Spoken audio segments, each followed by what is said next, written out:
Hi,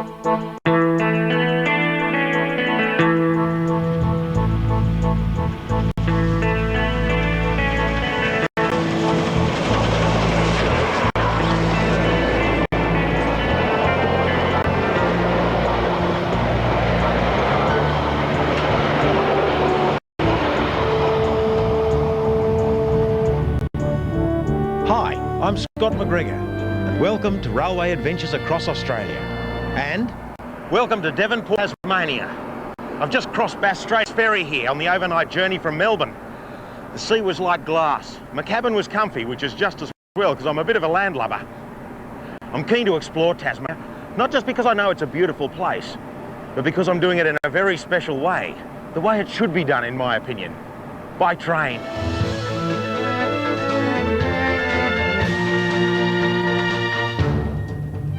We'll be covering a pretty fair slice of the island on this journey, visiting some out-of-the-way places and meeting people whose lifestyle will astound you. But first, we better make sure our transport is steamed up and ready to go. This is the Don River Railway, near Devonport. These people are one of the many keepers of Tasmania's remaining rail heritage, which is an important job because Tasmanians are different to the mainland states. Having already said I'm going to see Tasmania by train, I probably should tell you there's actually no passenger trains running in Tasmania anymore, which is a bit of a shame, really. But all's not lost. Steam buffs, like the Don River people, are still around to remind us of Tasmania's great rail past. As a matter of fact, through them, I'm getting a once-in-a-lifetime chance to see Tasmania by rail. These locos have been prepared for a special main trip around the state, and I've been invited to join them. The occasion? A centenary celebration of Australia's oldest private railway, the Emu Bay Railway.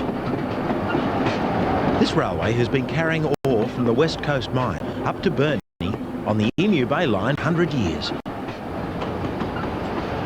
We'll be visiting the Emu Bay Railway ourselves a bit later, but before we set off, let's meet some of the Don River people and find out why they love this steam business so much.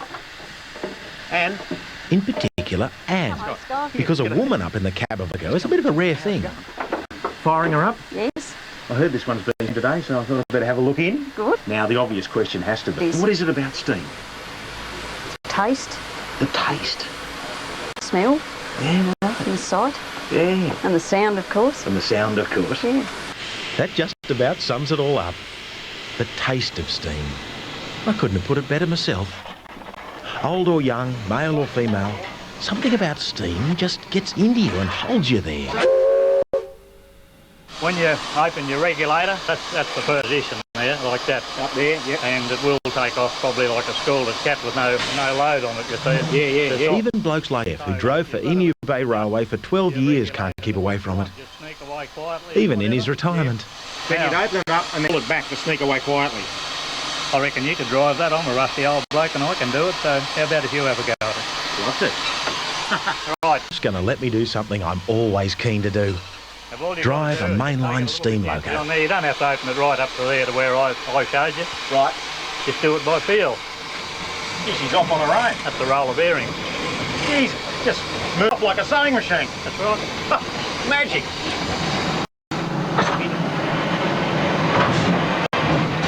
She really is a feel thing, isn't it? You got to listen to the machine. Yep. You got to ride them. You got to ride them. Yeah. No wonder they call them the Iron Horse. That's right. You really feel like you're in the seat, don't you? Yep. I'm starting to feel like I was born in the wrong time. What a buzz this is. What a job. Steam engine driver for the great Emu Bay Railway. Fantastic. So we got the signal against us. Now, put your brake on. All right, only needs a touch then. And just brake. Beautiful. Anyway, time to hand the pen back to the experts. Emu Bay Celebration Tour. Here we come.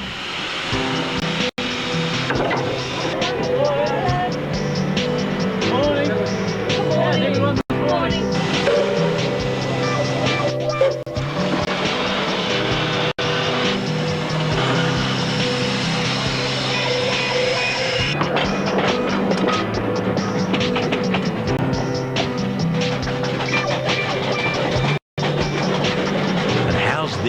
pure steam magic.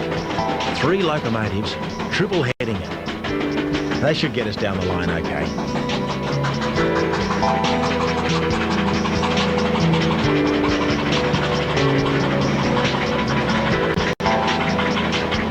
We're heading for the Wild West Coast. But the first stop is Burnie, and a rendezvous with the Emu Bay Railway. I've let the Centenary Tour head on down the Emu Bay line without me, because I want to catch a ride on one of these ore trains. This one's about to leave. Hey, how's it going? How you going, mate? Catch a ride? Yeah, mate, no trouble. Excellent. Couple of hours to drive down there. Couple of hours? Okay. Terrific.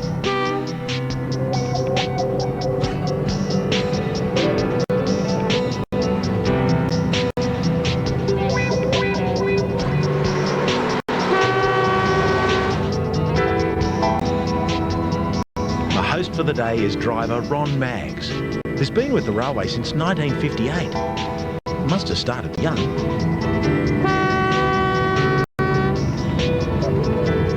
Oh, Joe, easy on the whistle there, mate.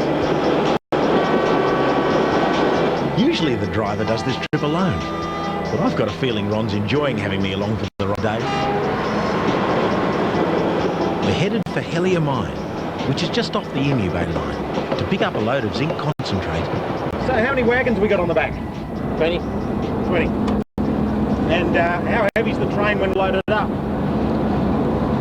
1,100 tonnes. Righto. Yeah, fair load. Yeah. That's 4 locos. So the logo's about 60 tonne apiece. Right. Any tricks with driving them? Well, they're 6-year-old kids that be driving them. Really? You'll find out directly. Right. Is that right? I'll take you up on that. Anytime you're ready. I'm ready right now. No problem, mate. On you go then. Put you to work. Now you'll have to give us the run of the road though. You just watch that way. You foot on there, Yeah. hand on the brake just in case. Oh, you just rest that one there. That's Keep just, bashing. Hey, I don't mind this. that's just rubbish. 2 driving offers in one day. Oh, the sense of power. You just keep around about 35 k's an hour. All right, keep it down. Yeah. How many horsepower am I pulling here? Horsepower's about 800 each.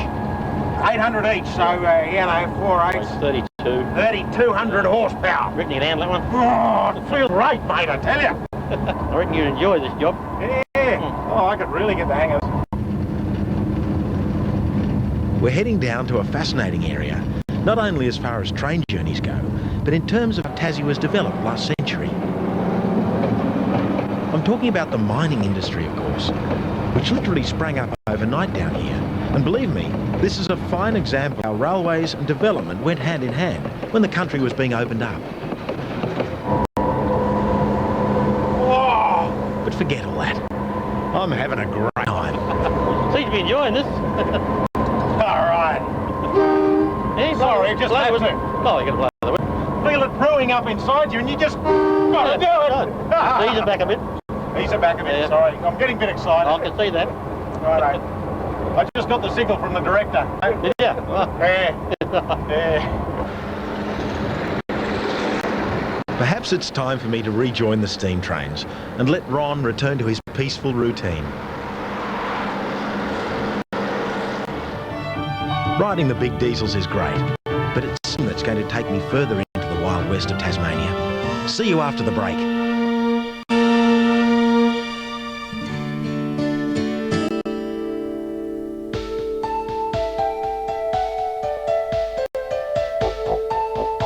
Western Tasmania is a wild and romantic place, inhabited by few people and many ghosts.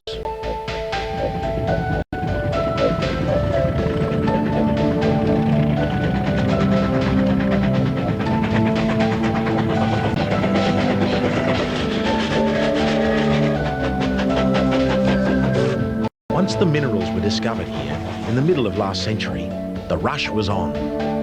Whole towns grew out of nowhere and just as quickly disappeared. Because the terrain was so tough, dozens of small gauge railways were built to service the towns and mines. In fact, there were probably more small privately owned railways in this area once than anywhere else in Australia. We're going to have a look at a couple later, but in the meantime, we're headed for Queenstown.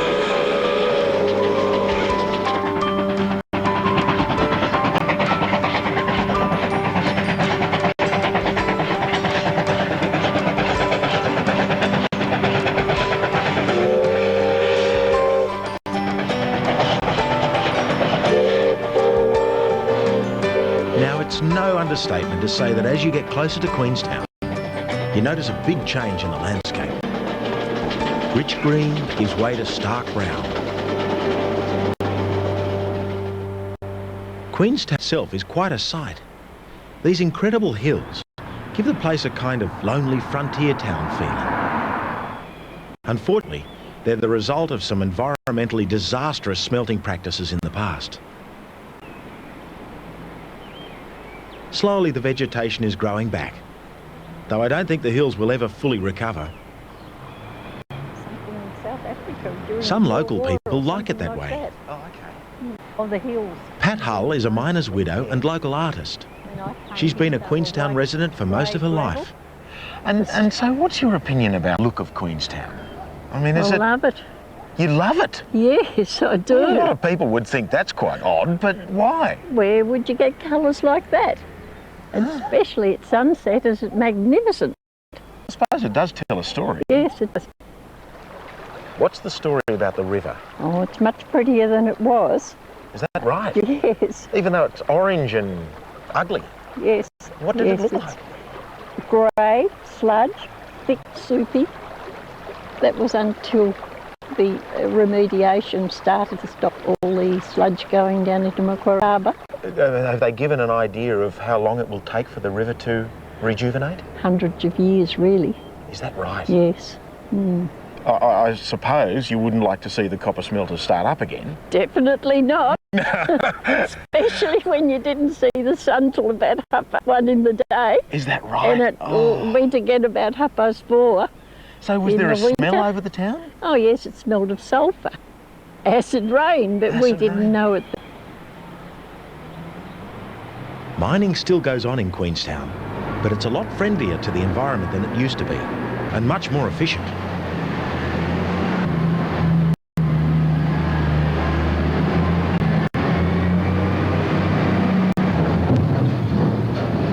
I'm sure that if an old miner could come back from the dead and see how it's done now, he'd be shocked and terrified at these sights.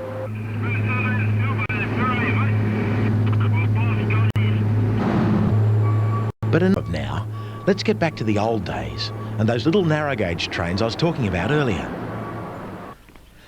Like so many railways in Tasmania, not much remains. But at the end of this 2-foot gauge line, there's a real survivor.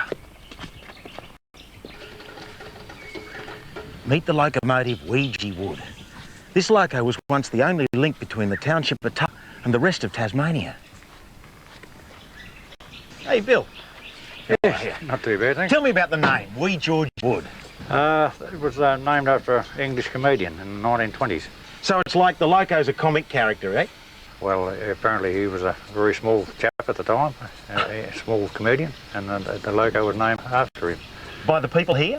By the people here. Yeah. What's the chances of coming for a... No worries at all. Yeah, You come great. Excellent. Come up through there. Yeah, beauty.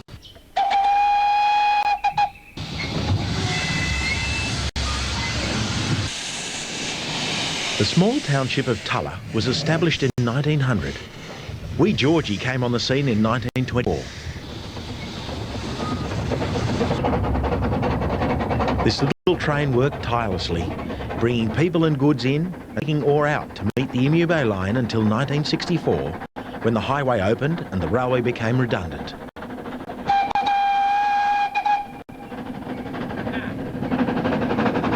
Wee Georgie was headed for the scrap heap, or ending up as a monument in a council park, but it was not to be. The thought of Tulla's little workhorse being laid to rest stirred the feelings of the local people, and the train was rescued and restored to its former glory.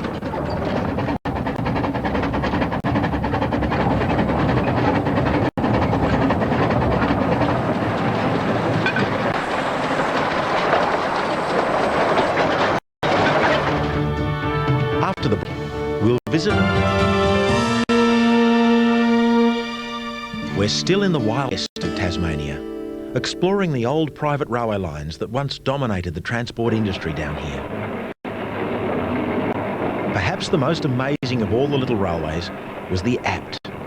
Now gone, it was built by the Mount Lyell Mining Company in 1894. Its purpose was to carry minerals and passengers from their mine in Queenstown to Strawn on the coast. The building of this railway is a wonderful story of courage and a struggle against impossible conditions. The train ran through some of the steepest rail inclines in the world, 1 in 16 grades in fact, and needed a special third track. The system was invented by Dr. Roman Apt, similar grades in Europe. The middle rail had 2 rows of teeth that engaged with the gear on the locomotive to help pull the train up. On its journey, the train crossed many wild creeks and rivers, including a wooden bridge 1/4 of a mile long.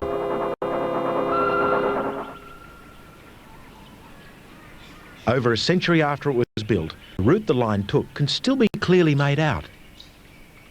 Local businessman and historian Viv Crocker has researched the story about it. These people were basically finding a very large ore deposit by this time. People that had walked through this area from Strawn, the prospectors, people forging north to look for riches, had found a way through the bush and the rivers basically. And then of course the company decided, well, if they can get through this way, we must be able to get through another way. For the surveyors to find a way through this, which has virtually remained unchanged to this day, was a feat in itself. It's pretty rough country, mate. It's rough. You can imagine we're walking along a civilised bit. When these old guys walked in 100 years or so ago, they would have found the country like this all around them. They would have found a jungle, virtually.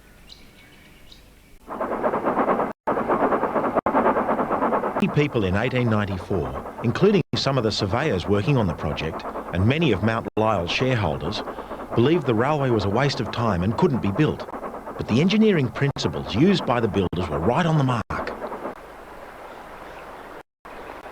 An example of the engineers' innovation and ideas is this bridge at Tipukana.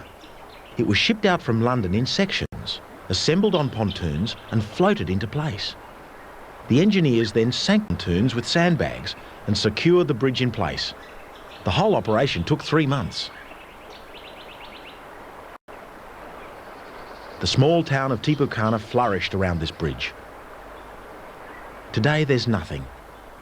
But there was a wharf, a school, a police station, a hotel, and about 40 homes.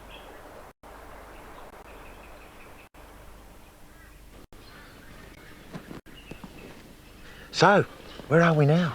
We're at Rhinodita, the apex of the line. We've got Strawn behind us. We've got Queenstown in front of us.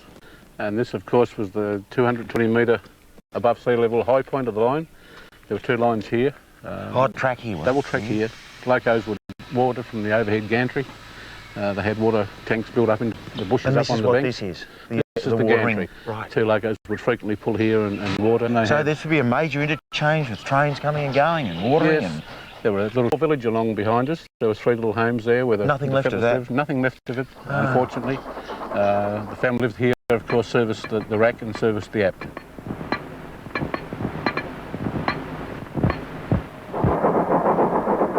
This little train really was the lifeline of the district, because at the time it was the only way in and out of the area.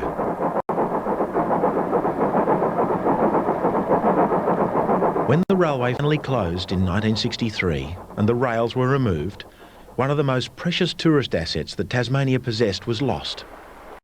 Nowhere else in Australia could such a trip be made through dense and beautiful rainforests and mountainous tree.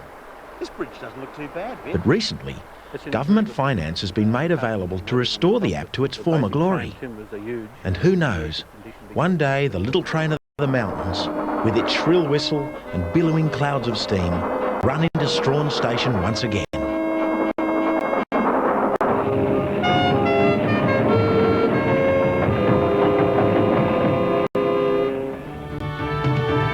After the break, mining's not the only industry in the West. Timber also plays a big part. And over the years, we've seen some great characters. Blokes like Tuts Ludby. He carves stuff from pieces of local timber. There, look, if you look up through there, look, You can see the tree's gone out at the right angle, look. Yeah. Right? Yeah. Where you get a walking stick out of it, right? Ah. Ah. The thing is, though, Tuts doesn't actually carve much. He lets his eye and nature do the work. See, this one went over, right? See, but... Ah, yeah, there's something there, isn't there? Yeah, well, the turns are there, see? What can you get of this then? You've got a bum shape, you get the middle of the body, you get a system. You can get a complete system out of it. You think there's a person in that one? Well, you won't get a full person, but you get a part of a person, yeah. You get half a woman or half a bloke. Yeah. We'll see. Tuts keeps his creations in his own private gallery. Have you ever tried to create these things by... After years in the bush, Tuts really knows his timber. And it's fascinating to hear him explain just how these weird and wonderful shapes actually came about. Every one of these trees, look, are locals and totally independent species, right? At some stage in their life, they've all actually picked up a vine, right? Instead of the vines killing our trees literally go around and they choke the vines out. Right. Once they've shed the vine, the tree's got no option but to grow like a corkscrew. You ever play golf? Look at that. Occasionally, yeah. Hole in one. Have a look at that. So what are you looking for in the bush? I mean, you've obviously got an eye for it. No. You can't look for anything. Right. When you bloody will go, you've got to have a blank brain because whatever you're going for is not there. Some of the pieces of wood that Tuts does find need a bit of work just to bring out their full potential. One of his favourites is this one showing his father at the races. He often gives his finished pieces a name. He calls this natural tangle Torval and Dean, after the famous ice skaters. Hold it like this so we can get the full... Wow. That's a good Gee, piece that's of wood. real moving, isn't it? That's a good piece of wood. My first two pieces. Really? Oh, Adam and Eve. Right. I don't find many men in the bush, but there's heaps of women. See? It's no good having one hand without having the other, right? Look. Right. Look at that. I'll spend the rest of my life looking for its mate. Right. Well, look at Alan Border. Big Merv slapped a big kiss on him every time he took a wicket. Give me a big cuddle. See? And look at that. That's a perfect piece of wood. This tree actually put the biggest limbs there. Two little limbs there. But you do have an eye for being able to see a tree upside down. Ah, yeah. That's it. I walk on my your hand. experience from the See bush. how my hands are? I walk on. You know? Tuts never sells any of his work, and when he dies, he says he wants the whole lot burnt. Bit of a shame, I reckon. But I guess that says something about the man and his unusual sense of humour.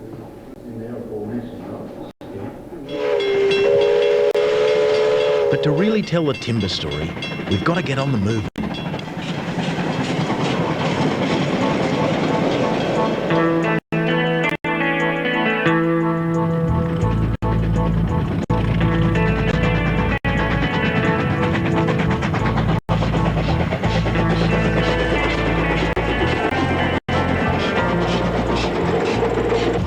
Logging today is not carried out like it was in the old days. A lot of the work now is done by heavy machinery.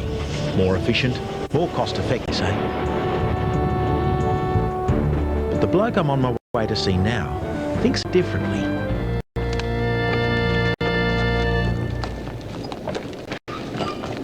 Meet Sandy Richards. He's a man who believes that the methods of the past are worth keeping. Sandy's got a special licence from the Forestry Commission to fell a limited amount of trees. They're used by the Roads Department for repairing wooden bridges. Sandy's worked in the timber industry all his life, and he cares about the forest. In fact, one of the reasons he still uses a bullock team is because they do far less damage. He reckons the scrub grows back more quickly than when modern machinery gets through it.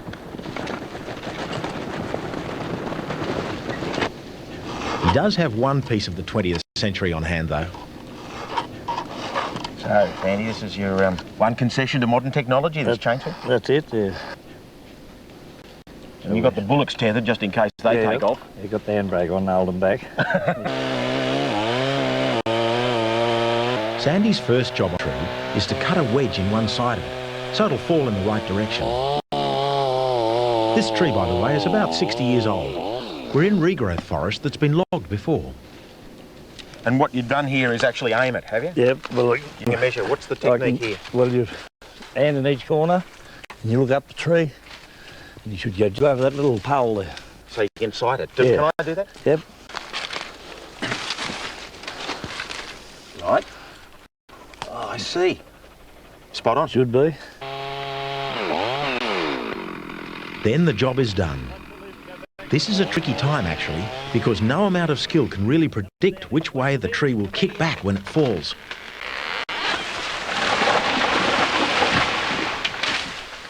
Whoa, the ground shook. Chopping it down is one thing. Getting the tree out of the forest is another. That's where the bullocks come in. Come up, it's Spark, Louis. No, nimble, keep over. The lingo sounds a bit weird, doesn't it? The bullocks understand it, though, and that's all that matters. They each have their own name, like Bluey, Dart, Spark, Nimble, Bowler. And they certainly know when Sandy's talking directly to them. Although he put it down where he wanted it to go, the log still can't be pulled out in one straight action by the bullocks. A little skillful manipulation is required here. Whoa, way, whoop, way. Whoa, way, whoa. Whoop, it will dog him there and he'll come properly.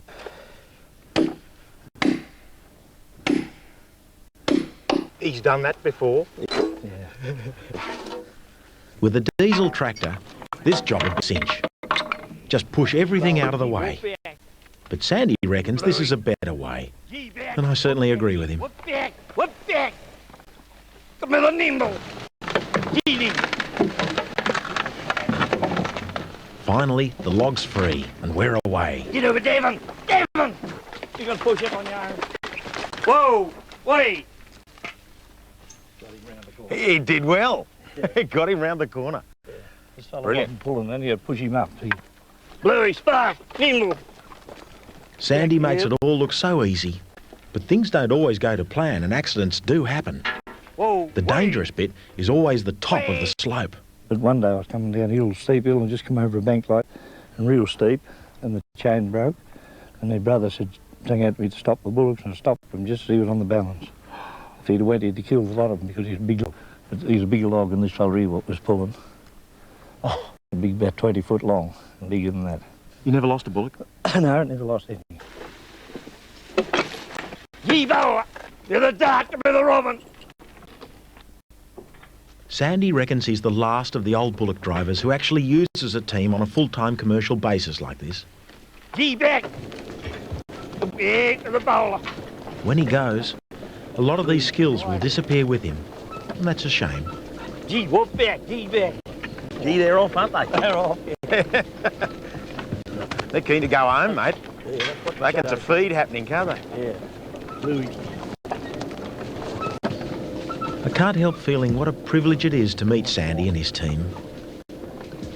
Sights like this seem to leap right out of the past, don't they? Just like something from an early bush painting. After the break,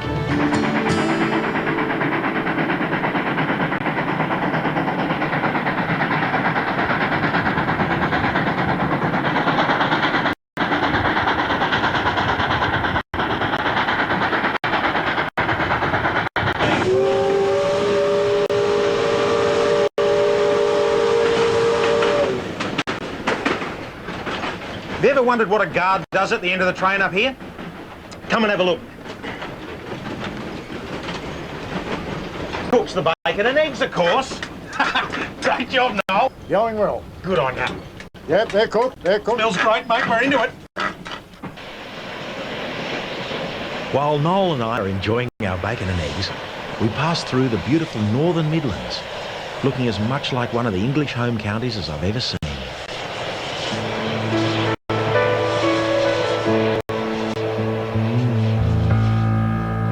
We're heading south towards Port Arthur and the site of the very first passenger railway in Australia.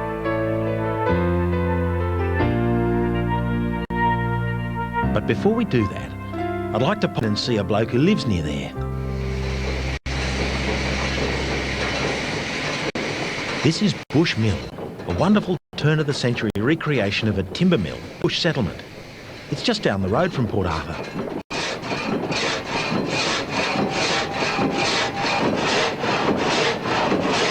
The smell of coal smoke and fires hangs nostalgically in the air at Bushmill. And I've come here to see something that's really special. It's this great little railway. And in particular, the loco, a 1/3 replica of a Garrett steam engine. Yes, I tell you, mate, this is it. That's right. It was built by a bunch of incredibly dedicated steam buffs, including my mate here, Alistair Matheson. Oh, yes. There we Now, are. this is a beautiful piece of engineering. Well, yes, we think it is. It's certainly something very, very special. This builder's plate tells a tale here, Alan. Yes, it does. Bushmill Railway Workshops. I mean, this is built here then. Yes, it was. It was all built here, in fact, in converted toilet block. Oh, yes. Well, we couldn't afford a proper workshop, so we bought this old toilet block off a building for $25. Put all the lathes and everything in it, and away we went. Together with engineer Lester Jones, it took 3 years to build the engine, with many of the parts being built by hand. A lot of parts are fabricated. They're not cast, you see, as they would have been in the original Like we're day. talking rivets all along Oh, here? absolutely. All the rivets, all hand done. Just a hammer and an oxy torch, you know, riveted all by hand. Oh, yeah, amazing, amazing. Nice little touches like this original lamp here. Now That's right. You didn't make that one, though? No, did bought that at a market. It just happened to pop up there off an old model Ford. Fantastic. Original lamps. Yeah, good The old lamps, yeah. you? Fantastic. Yeah. The whistle looks fairly authentic. What's the story Well, there? yeah, no, that actually is authentic. We didn't make that. That is an authentic Bay of Peacock whistle. Oh, okay, a standard whistle of the day or something. Yeah, this one came off a locomotive in Queensland. What, a cane train or something, yeah? Yeah, I think it was a sugar cane train. Yeah, a chap just came one day and he said, I thought you might like this whistle. I said, thank you very much. Put on my new train. A few of the trims might have come from different places, but there's no doubting the pedigree of this loco. She was built from original Garrett designs, first drawn up in 1910. And as far as Alistair's concerned, the Garrett has everything: power, reliability, and the ability to handle the tight curves on this steep little line. But I reckon he's forgetting one other quality: sheer beauty. The sight of this perfect little loco working its way through the treetops across this old trestle bridge is one to behold, don't you think?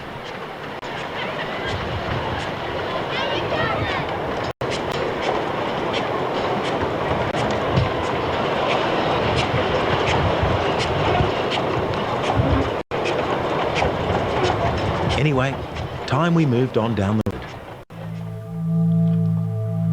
Port Arthur. This place would have to be the most recognised symbol of our convict past. When Governor George Arthur opened the penal settlement in 1830, he decreed that prisoners should undertake the most unceasing labour with the most harassing vigilance. The place certainly lived up to that decree in its time as a penal colony, right up until the last cell door closed in 1877.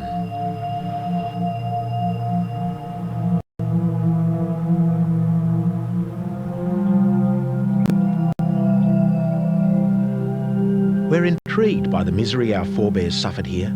Some say that out of this convict system grew some of the Australian values we now hold dear.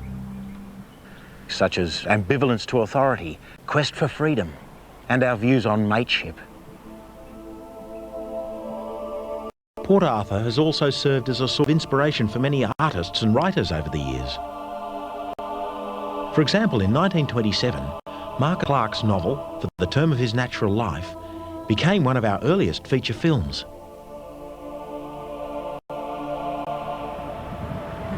But my reason for coming to Port Arthur is to search for a railway, or what's left of it. Because as I said earlier, Port Arthur is actually the birthplace of rail in Australia. Built in 1836, it was a convict railway that ran from Norfolk Bay down to Long Bay. Liz Patel, a guide from Port Arthur, has studied its history. It operated from this point here, out here at Norfolk Bay, and was used to carry coal equipment and people through to Port Arthur on the southern end of the peninsula. So it was like a convenient way to take the stuff across the land? It certainly was. It was a very short way. It only took about 30 to 45 minutes for convicts to push those wagons across the railway. It's convict powered. It's convict locomotion, we like to call it. Yes. Good one. There's very little left of the old line, but this scene taken from the term of his natural life gives you some idea of what it looked like. So Liz, we're actually walking along the ditch beside the formation here on my right-hand side. We are. The railway was just up on this mound up here. Oh, right. So this is it, and this is roughly the width? Yes. Here we are. Yes. So yes, convicts would have been up here just pushing the thing along? Yes, would they, certainly. or? Not one on each side, of course. One on, so Yep, where you are yep, and yep, where I am here? Yep. And two right. behind us again at the back of the wagon. 4 convicts per wagon? Yes. Yes. Pushing like with all their might? Yes. Yep. Some of the hills the convicts had to push the wagons up were seriously steep. Of course, it was much easier going down, but not quite as safe for the passengers. The convicts had to counterbalance as they went round the corners, leaning out, make sure that the carriage didn't topple, but occasionally it did, and accidents did happen. Right. And of course, it was the officials that got tipped. And then when the convicts came up to brush them, pick them up and brush them right down, nice and neat, they often picked their pockets. Okay. So they did quite well. But here we can see some of the formation. The rocks are all laid out as yes, if yep, there and it you is. can even see the gaps possibly where they actually had the sleepers going across. Okay, Yeah, so that's where one of the sleepers would have been? Yep, that would have been where one of the sleepers were. In there. At Long Bay lies the most visible end of the line, the remains of the old stone jetty. If you imagine the scene hard enough, you can just about see the whaleboats waiting here to take the freight and passengers down the coast to Port Arthur. What an intriguing chapter in our rail history. After the break, we're going to take one last steam journey down the main line. Join me then.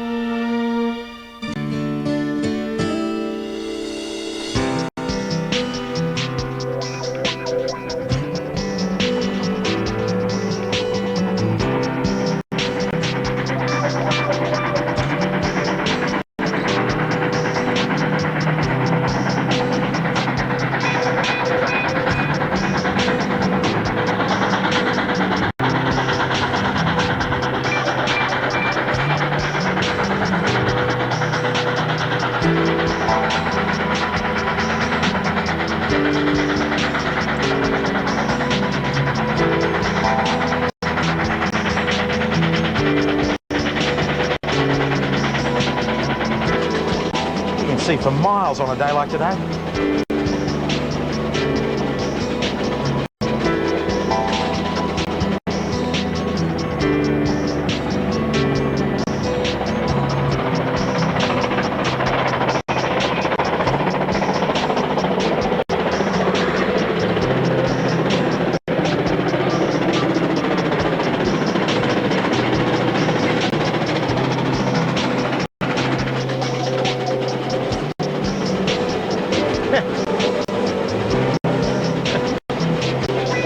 People always wave back to somebody on a train. It's because they want to be there themselves, I guess.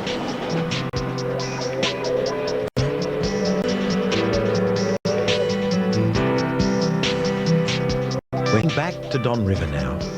Our Emu Bay centenary steam celebration is just about over.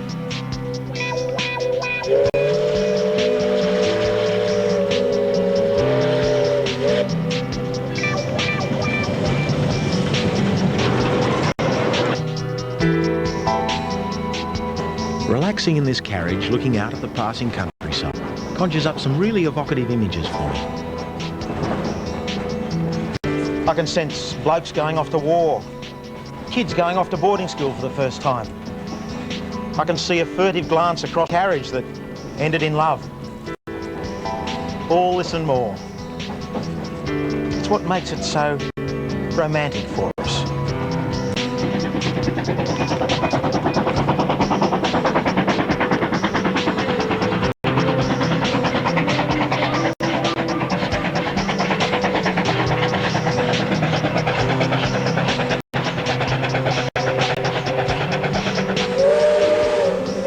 What is it about trains? Why do most people like trains and some people love them? Is it this gentle rocking motion? Is it this view from this elevated picture window here? Is it the dulcet tones of a steam locomotive up the front? I reckon it's all of these things and more. For me, it's one of the most civilised, relaxing ways to travel across the land.